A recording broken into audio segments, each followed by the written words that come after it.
আজ আমি শেয়ার করতে চলেছি পটলের একটা সুস্বাদু রেসিপি। গরম ভাত কিংবা রুটির সাথে এরকম একটা রেসিপি কিন্তু বেশ জমে যাবে বন্ধুরা।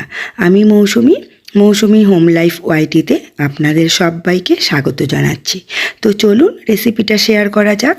প্রথমেই আমি কয়েকটা পটল নিয়েছি।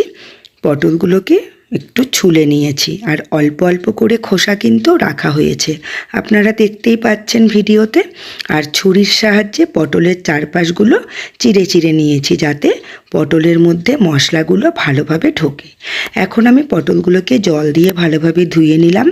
এরপরে পটলের মধ্যে আমি অল্প পরিমাণে লবণ আর একটু হলুদ দিয়ে ভালোভাবে মাখিয়ে রেখে দেব কিছুক্ষণের জন্য, যাতে পটলের মধ্যে নুন হলুদটা ভালোভাবে ঢোকে। এখন কিভাবে রান্না করি চলুন শেয়ার করা যাক। প্রথমে একটা কড়াই গ্যাসে বসিয়ে দিয়েছি। কড়াইটা গরম হলে এর মধ্যে আমি দিয়ে দেব অল্প পরিমাণে সর্ষের তেল। রান্নাটা কিন্তু আমি অল্প তেলেই করব। এরপরে ওই তেলের মধ্যে আমি পটলগুলোকে ছেড়ে দিলাম। সব কয়টা পটল তেলের মধ্যে ছেড়ে দেওয়ার পরে খুন্তির সাহায্যে একটু নাড়াচাড়া করে আমি কড়াইটাকে ঢাকনা চাপা দিয়ে গ্যাসের আঁচটা একটু স্লো করে রেখে দিলাম 5 মিনিটের জন্য। এতে কি হবে, পটলগুলো ভালোভাবে সেদ্ধও হয়ে যাবে আর যেই পিঠটা কড়াইয়ের দিকে ছিল সে পিঠটা কিন্তু বেশ লালচে করে ভাজাও হয়ে যাবে। এরপরে আমি ঢাকনা খুলে পটলগুলোকে উল্টো পিঠ করে আবারও ঢেকে দিলাম 5 মিনিটের জন্য। আমি কিন্তু একটু সময় নিয়ে রান্নাটা করছি, এতে তেলটাও কম পরিমাণে লাগে আর পটলটাও বেশ ভালোভাবে সেদ্ধ হয়ে যাবে বন্ধুরা। দেখতেই পাচ্ছেন পটলের দুটো পিঠ বেশ ভালোভাবে লালচে করে ভাজা হয়ে গেছে। এখন আমি খুন্তির সাহায্যে ভেজে রাখা পটলগুলোকে আলাদা একটা পাত্রে তুলে রাখলাম।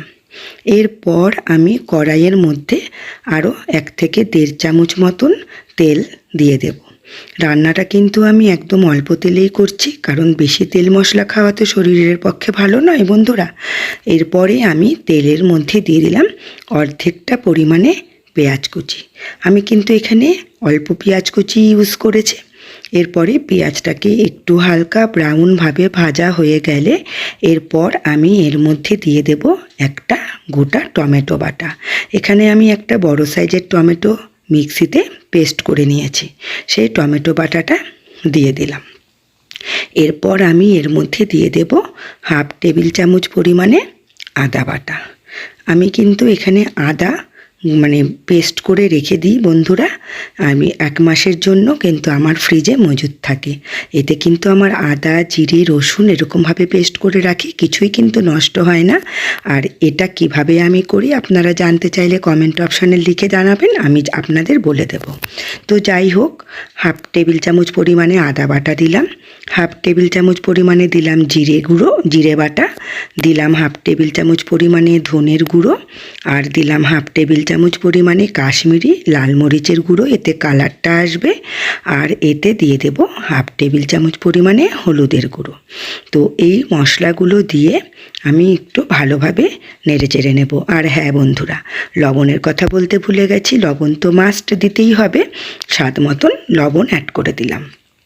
এরপর ভালোভাবে মশলাগুলোকে তেলের সাথে কষিয়ে নিতে হবে। তো বন্ধুরা, মশলাটা কষিয়ে নিচ্ছি। মশলাটা কষানো হয়ে গেলে এর মধ্যে আমি অ্যাড করব 1 টেবিল চামচ পরিমাণে চিনি। চিনিটা কিন্তু দিতে হবে বন্ধুরা, অল্প করে দেবেন। আর যারা চিনি অ্যাভয়েড করতে পছন্দ করেন তারা অ্যাভয়েড করতেও পারেন, কিন্তু চিনিটা দিলে কি তরকারির স্বাদটা কিন্তু বেশ ভালো লাগে। তো চিনিটা দিয়ে আর একটু মশলাটাকে নেড়েচেড়ে নিলাম। এরপর আমি এর মধ্যে 4 টেবিল চামচ পরিমাণে টক দই মিক্সার জারের মধ্যেই ফেটিয়ে রেখেছিলাম, সেই টক দইটা দিয়ে দিলাম।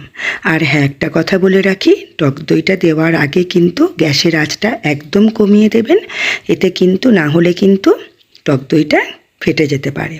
তো টক দইটা দিয়ে আবারও মশলার সাথে ভালোভাবে গ্যাসের আঁচটা কমানো অবস্থাতেই একটু নেড়ে চেড়ে তেল ছাড়া পর্যন্ত ওয়েট করব। এরপরে ভেজে রাখা পটলগুলোকে আমি দিয়ে দিলাম মশলার মধ্যে। পটলটা দিয়ে মশলার সাথে একটু ভালোভাবে নেড়েচেড়ে নিচ্ছি। এরপর আমি এই পটলের মধ্যে অ্যাড করব অল্প পরিমাণে জল। খুব বেশি পরিমাণে জল দেওয়ার দরকার নেই, কারণ রান্নাটা কিন্তু কষা কষাই হবে। জল দিয়ে একটু নেড়েচেড়ে আমি ঢাকনা চাপা দিয়ে রেখে দেব 5 মিনিটের জন্য। গ্যাসের আঁচটা একটু মিডিয়াম আঁচে রেখে 5 মিনিটের জন্য হতে দেব। 5 মিনিট হয়ে গেলে ঢাকনা খুলে দেখে নেব পটলগুলো খুব ভালোভাবে সেদ্ধ হয়ে গেছে। আর নুন মিষ্টিটা আপনারা একটু চেখে নেবেন বন্ধুরা। তো আমার রেসিপিটা কিন্তু রেডি হয়ে গেছে। এখন আমি আলাদা একটা পাত্রে নামিয়ে নেব। এর মধ্যে আমি আর অন্য কিছু অ্যাড কিন্তু করব না।